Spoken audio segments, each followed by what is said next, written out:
Selamat datang ke channel Cikgu Azrul Nizam. Untuk penonton yang kali pertama menonton di channel Cikgu, boleh tekan butang subscribe sebagai tanda sokongan terhadap video-video yang dihasilkan oleh Cikgu. Untuk hari ini, Cikgu akan berkongsi tentang bagaimana untuk menjawab soalan-soalan di dalam pendidikan moral bagi pentaksiran SPM bermula tahun 2021. Cikgu harapkan semua penonton-penonton berada dalam keadaan sihat dan sejahtera, dan semoga kita semua dijauhi daripada wabak COVID-19. Jadi, sama-sama kita menyahut seruan kerajaan agar terus duduk di rumah dan menjaga SOP masing-masing dengan hashtag kita jaga kita. Untuk hari ini, cikgu akan berkongsi tentang sedikit panduan bagaimana untuk menjawab soalan pendidikan moral, di mana panduan menjawab soalan ini merupakan video kedua lah yang cikgu hasilkan berkaitan tajuk panduan menjawab ini. Untuk video yang pertama, anak-anak boleh mencari di playlist cikgu lah, ataupun di channel cikgu dengan scroll sehingga menjumpa panduan menjawab, ataupun mencari di playlist cikgu yang bertajuk panduan menjawab. Semoga video ini dapat membantu semua anak-anak, secara khususnya yang akan menduduki SPM pada tahun ini. Jom kita mulakan pembelajaran kita pada hari ini.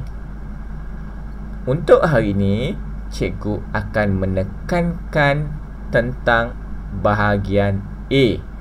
Apa itu jadi apa itu bahagian A, apa itu bahagian B, apa itu bahagian C, cikgu akan tekankan di dalam penerangan cikgu pada hari ini. Jadi itu matlamat yang pertama. Yang kedua, cikgu mengkhususkan untuk video hari ini, cikgu hanya berkongsi tentang soalan yang bertanya nilai sahaja. Soalan bentuk-bentuk soalan yang lain, cikgu akan tekankan di dalam video yang lain ataupun pembelajaran kita yang lain. Jom kita mulakan.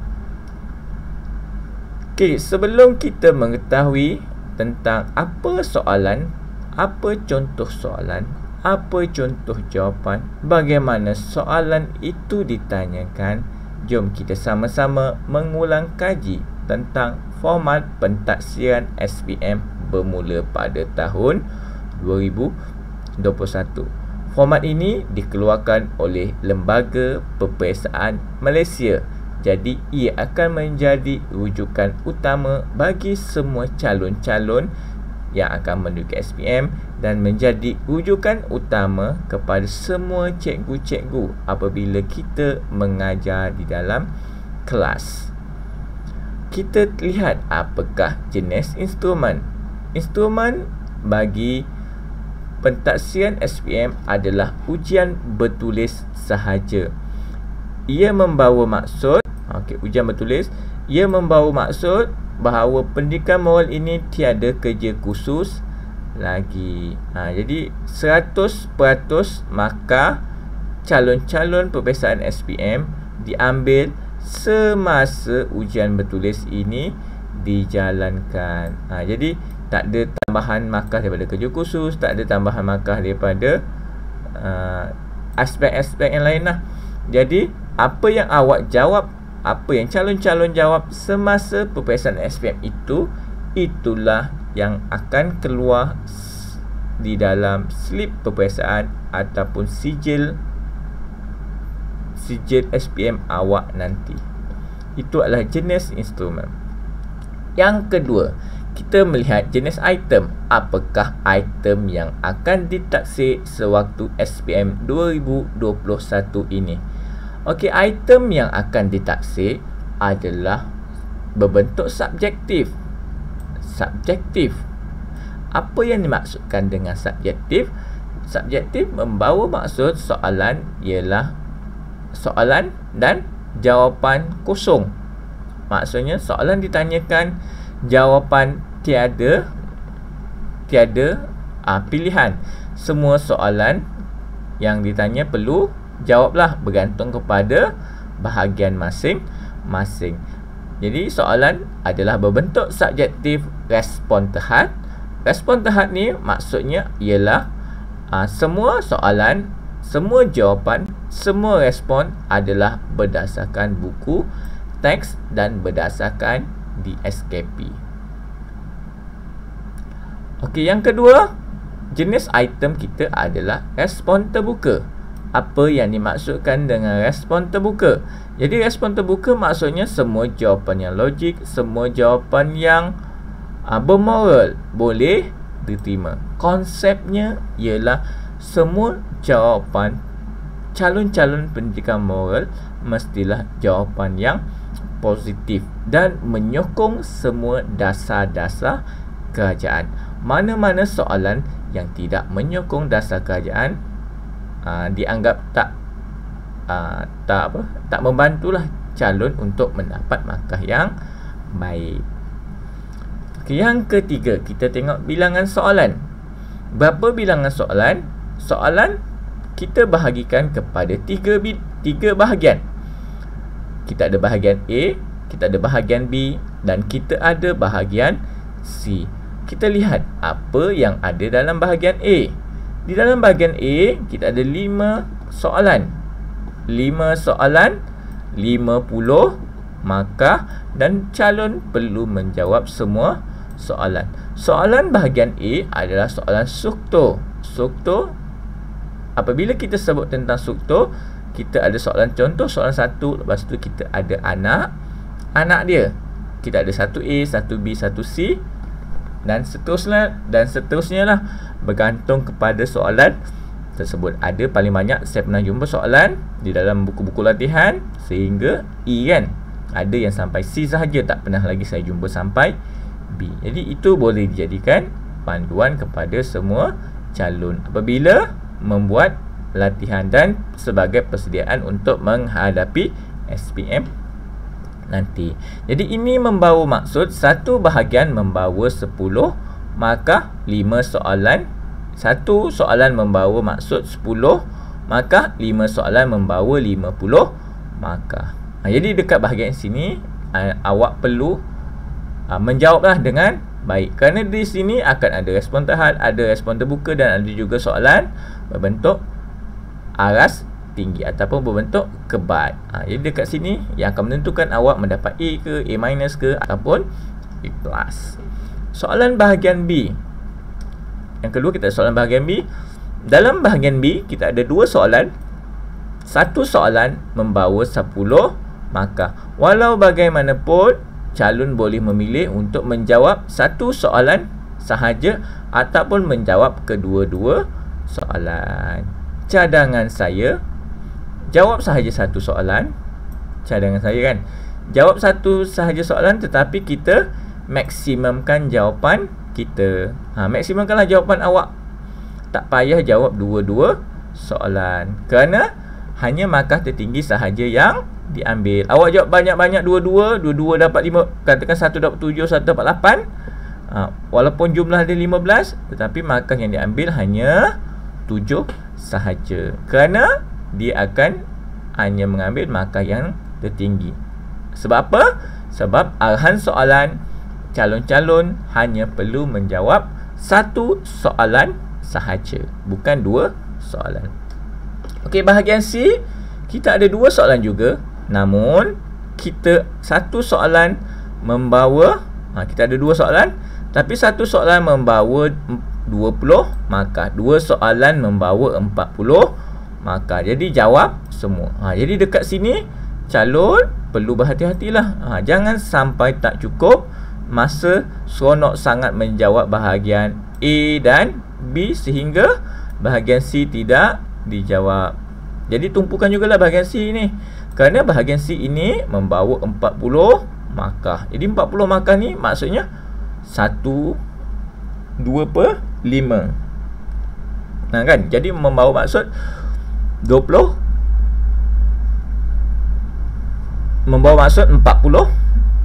lah daripada keseluruhan markah awak. Jadi perlu adjust lah masa. Jadi nanti saya akan terangkan bagaimana awak nak mengadjust masa awak bagi cadangan, mengikut cadangan daripada lembaga peperiksaan agar awak dapat mempunyai masa yang mencukupi apabila menjawab soalan SPM nanti.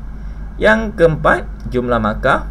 Jumlah markah secara tak langsung tadi saya dah sebut bahawa soalan bahagian A 5 soalan 50 markah, bahagian B 2 soalan pilih 1 10 markah, bahagian C 2 soalan 1 soalan 20 markah membawa jumlah 40 markah. Jadi jumlah markah bagi keseluruhan kertas pentaksiran SPM 2021 bermula 2021 adalah 100 markah. Jadi kalau kita lihat semua mana-mana sekolah pun nak dapat A+, markah dia adalah 90. Nak dapat A, markah dia adalah 80. A- 70 dan seterusnya. Jadi markah-markah tersebut boleh dijadikanlah panduan sebagai calon apabila nak mengetahuilah grade masing-masing dalam peperiksaan SPM. Tempoh ujian, cadangan dia bahagian A ni kan 50 markah, gunakan 50 minit sahaja. Kenapa?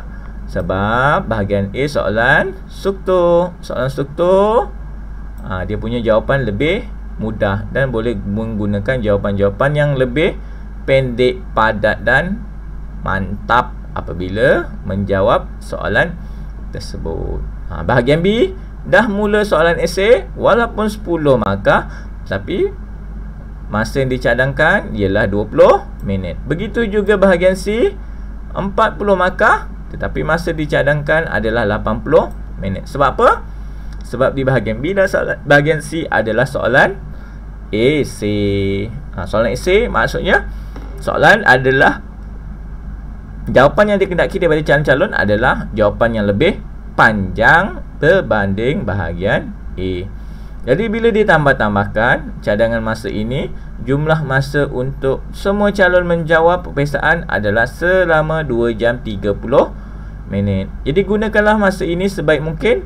Bahagikan elok-elok agar masa yang diperuntukkan kepada awak selama 2 jam 30 minit ini mencukupi dan mampu memberikan keputusan yang cemerlang di dalam peperiksaan SPM awak nanti. Dan yang terakhir, kita lihat cakupan konteks. Jadi konteks pentaksiran SPM 2021 adalah melalui DSKP Pendidikan Moral tingkatan 4 dan tingkatan 5. Apa itu DSKP? DSKP adalah dokumen standard kurikulum dan pentaksiran pendidikan moral tingkatan 4 dan 5. Apa yang perlu dilihat? Semua yang ada dalam DSKP. Contoh dia apa? Contoh dia kita ada standard plan pembelajaran, standard pentaksiran, kita ada dilema moral, kita ada justifikasi moral dekat situ. Jadi perkara-perkara itu perlu ditekankan oleh semua pelajar semasa mengulang kaji pelajaran masing-masing. Okay, kita lihat contoh soalan. Contoh soalan bertanya nilai. Macam mana soalan? Apakah yang dimaksudkan dengan soalan bertanya nilai? Ini merupakan salah satu soalan di dalam bahagian A, iaitu soalan struktur. Dan ini adalah fokus saya pada hari ini. Okey, kita tengok soalan nilai.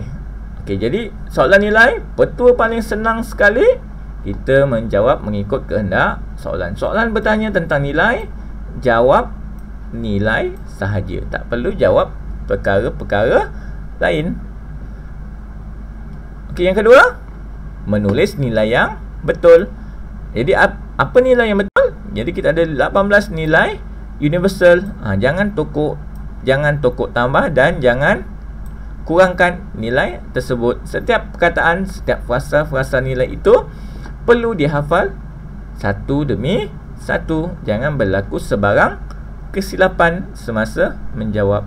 Contohnya bertanggungjawab, awak tulis tanggungjawab, tanggung. Itu semua jawapan-jawapan yang tidak diterimalah sewaktu peperiksaan. Saya menyemak anak-anak murid saya di dalam kelas pun saya membuat perkara begitu. Tujuan dia supaya awak berdisiplin semasa peperiksaan, tak berlaku sebarang jawapan yang silap. Okey, kita lihat bagaimana nak menulis ayat, nilai dan huraian. Ayat 1, kita ada biasanya soalan nilai ni kita ada 2 markah ataupun 3 markah ataupun 1 markah. Jadi konsep dia, ingat ayat 1 perlu tulis apakah nilai tersebut. Contohnya, apakah nilai yang diamalkan oleh Ali? Ali mengamalkan nilai rasional. Noktah, cukup. Ayat kedua ataupun ayat ketiga, kita mulakan dengan watak.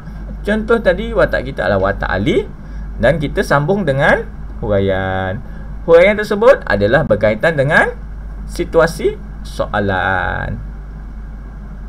Jenis soalan nilai, soalan dia boleh bertanya tentang apakah nilai. Soalan berkaitan dengan nilai dan huraian. Bila soalan nilai 1 markah, soalan nilai dan huraian 2 markah, soalan nilai, huraian dan huraian lanjutan ialah 3 markah, dan soalan bertanya tentang maksud nilai adalah 2 markah. Jadi maksudnya 1, 2, 3 dan 2 markah sahaja. Okey, bagaimana nak menulis ayat huraian? Jadi nak tulis ayat huraian, kita tidak boleh menggunakan definisi ataupun kata kunci sahaja. Jadi perlu tulis asbab dia, sebab dia dan kenapa perkara tersebut berlaku mengikut situasi masing-masing. Okey, ni kita tengok contoh soalan. Soalan bertanya tentang nilai. Kita ada berapa tadi? Kita ada 4 jenis soalan. Kita soalan nilai dan huraian, soalan nilai dan huraian dan huraian lanjutan, dan soalan bertanya tentang maksud nilai. Okey, kita tengok soalan. Contoh soalan. Ini situasi yang diberikan. Earth Hour ialah kempen yang digerakkan oleh World Wide Fund for Nature tentang pentingnya kesedaran masyarakat dunia untuk menyelamatkan muka bumi ini. Antara aktiviti semasa kempen Earth Hour ialah tindakan menutup elektrik selama 1 jam semasa kempen ini diadakan. Aktiviti ini bertujuan untuk memberikan kesedaran kepada masyarakat dunia tentang kesan pemanasan global dan perubahan iklim dunia ini. Jadi contoh soalan bertanya tentang nilai. Berdasarkan situasi di atas, berdasarkan situasi, nyatakan nilai. Nyatakan nilai yang diamalkan oleh masyarakat dunia. Jadi nilai apa yang perlu dijawab? Ni contoh dia. Bila nyatakan nilai 2 markah, dia akan bagi 2 petak kosong. Jadi jawablah. Tips yang pertama tadi, jawab ikut kehendak soalan. Soalan bertanya tentang nilai. Jadi bila bertanya tentang nilai, jawablah 1 markah. Jadi tulis ayat 1, nilai apa? Contoh tadi, masyarakat dunia mengamalkan nilai kepercayaan kepada Tuhan. Jadi buatlah 2 nilai, dapatlah 2 markah. Yang kedua, berdasarkan situasi yang sama, soalan boleh bertanya tentang nilai dan huraian.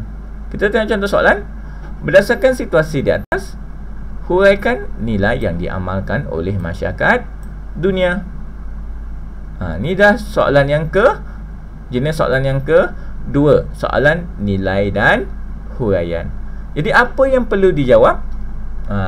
Ni contoh petak kosong dia lah. Jadi tak ada roman. Tadi ada roman kan. Jadi bila ada roman tu maksudnya 1 roman 1 markah. Jadi yang ni 1 roman, tak ada roman tetapi dia 2 markah. Jadi bila 2 markah, konsep dia ialah ayat 1 adalah ayat nilai. Jawapan ayat nilai seperti mana soalan yang pertama tadi. Ayat kedua meminta awak untuk menjawab watak dan huraian. Jadi huraian mesti tidak menggunakan kata kunci sahaja. Dia perlu ada pelengkap dia, iaitu situasi. Yang ketiga, soalan bertanya nilai huraian dan huraian lanjutan. Situasi yang sama, soalan yang sama, tetapi markah yang berbeza. Jadi markah dia adalah 3 markah. Jadi apa yang membezakan dengan soalan yang kedua tadi? Yang membezakan adalah ayat yang kedua lah. Ayat yang ketiga. Ayat pertama sama, ayat kedua pun sama, ayat ketiga perlu satu lagi ayat huraian lanjutan. Di mana ayat huraian lanjutan ini sama sahaja seperti ayat 2. Cuma yang membezakan, ayat huraian lanjutan ini akan mensupport ataupun menyokong ayat huraian yang kedua. Ini soalan berkaitan nilai dan huraian lanjutan. Dan yang terakhir, soalan boleh bertanyakan tentang maksud nilai. Apakah maksud nilai? Berdasarkan situasi yang sama, ini contoh soalan dia. Berdasarkan situasi di atas, masyarakat dunia telah mengamalkan nilai kesederhanaan. Berikan maksud nilai ini. Okay. Dia telah bagi nilai kesederhanaan. Jadi apa yang perlu awak jawab? Berikan maksud. Saya dah kata tadi bahawa kita tidak boleh menjawab soalan hanya berdasarkan definisi sahaja dan hanya berdasarkan kata kunci sahaja. Jadi soalan mesti ada watak dan huraian. Jadi markah yang pertama adalah watak dan huraian. Markah yang kedua juga memberi maksud yang sama, iaitu watak dan huraian.